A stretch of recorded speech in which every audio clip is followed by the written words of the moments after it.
The holographic display shimmered with crystalline precision, layers of quantum-embedded data cascading like luminescent fractals across Dr. Frank Reynard's augmented retinal interface.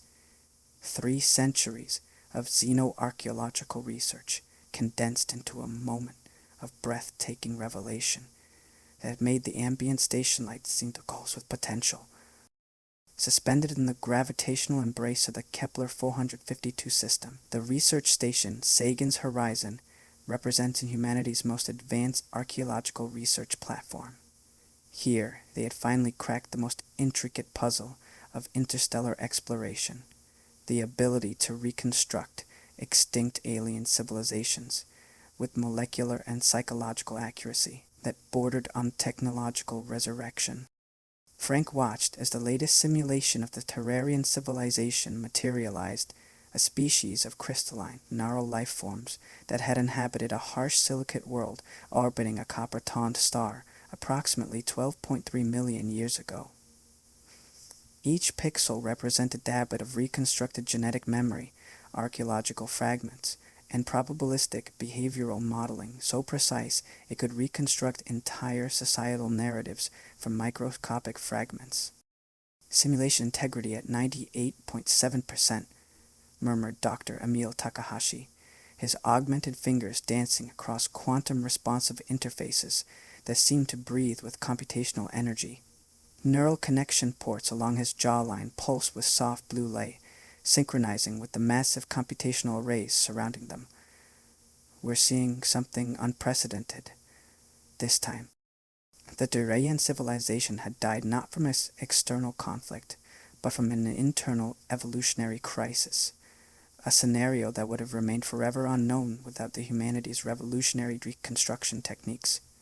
Their complex social structures, technological achievements, and ultimate genetic bottleneck were now laid bare, a complete narrative unfolding in exquisite, painful detail.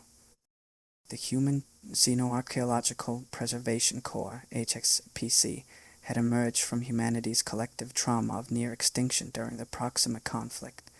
That devastating war with the methane-breathing Kreltari had taught humanity a brutal lesson. Understanding was the only true path to survival.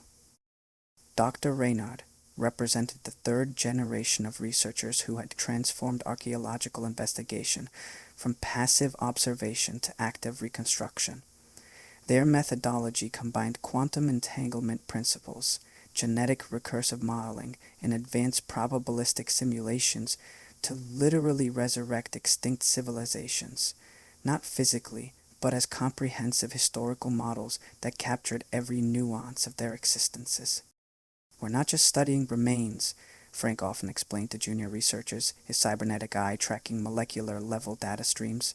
We're reconstructing entire living systems, their hopes, their failures, their most intimate moments of collective decision-making. The Tarian simulation revealed a species that had developed extraordinary technological capabilities but suffered from a critical genetic vulnerability. Their crystalline neural networks had become so specialized that genetic diversity had progressively diminished, leading to a cascading evolutionary dead end. Emil zoomed into a microscopic view of Tari genetic structures, holographic projections blooming around his workstation like exotic neural flowers. "Look at the recursive mutation patterns," he said, his voice a mixture of scientific excitement and profound melancholy. They engineered themselves into a corner, prioritizing immediate survival over long-term genetic adaptability. Each civilization required a unique reconstruction approach. The Tarians demanded complex, quantum probabilistic models that could simulate trillion viable interactions. Massive computational arrays in lunar research facilities worked continuously, their quantum processors generating millions of potential civilization scenarios every microsecond. Frank's current project integrated breakthrough neural mapping technologies that allowed researchers to not just understand alien societies, but to experience them from multiple perspectives. Ethical implications hung in the air like a delicate membrane, and carefully regulated, meticulously monitored, We don't just observe, he would tell scientific review boards, neural implants subtly pulsing with accumulated data. We comprehend, we feel, and most critically, we learn. The HXPC's most significant achievement wasn't technological, but philosophical. By reconstructing extinct civilizations with such granular accuracy, they could identify the precise decision points where societies diverged toward conflict or cooperation. The Kralthari Reconciliation Conference represented the pinnacle of this approach. Using comprehensive simulations of both human and Kralthari historical trajectories, diplomatic teams had mapped potential conflict scenarios with unprecedented precision. Dr. Reynard had been a key advisor, his simulations revealing exactly how miscommunication and cultural misunderstandings had escalated tensions during the Proxima conflict.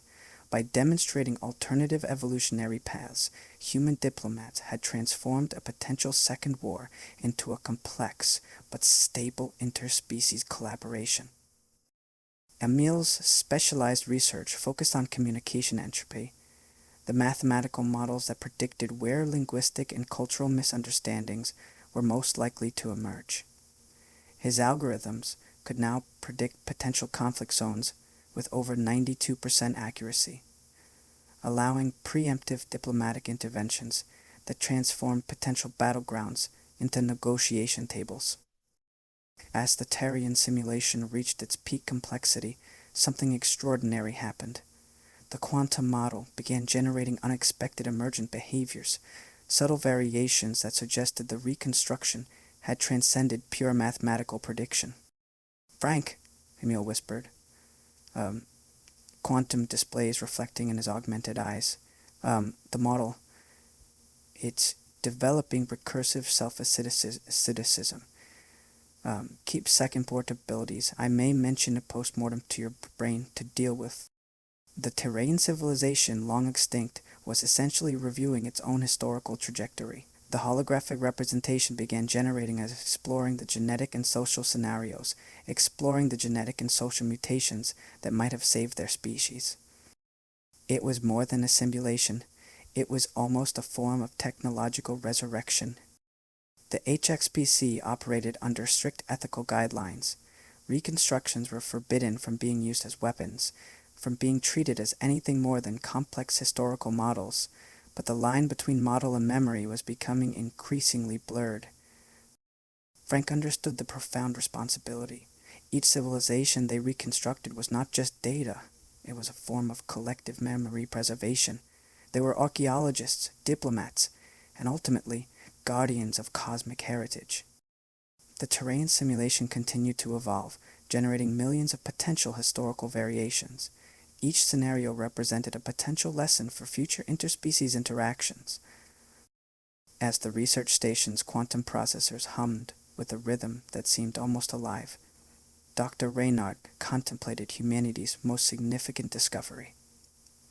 They were not just studying dead civilizations. They were learning the universal language of survival, of adaptation, of understanding. The stars outside seemed to pulse with unspoken potential.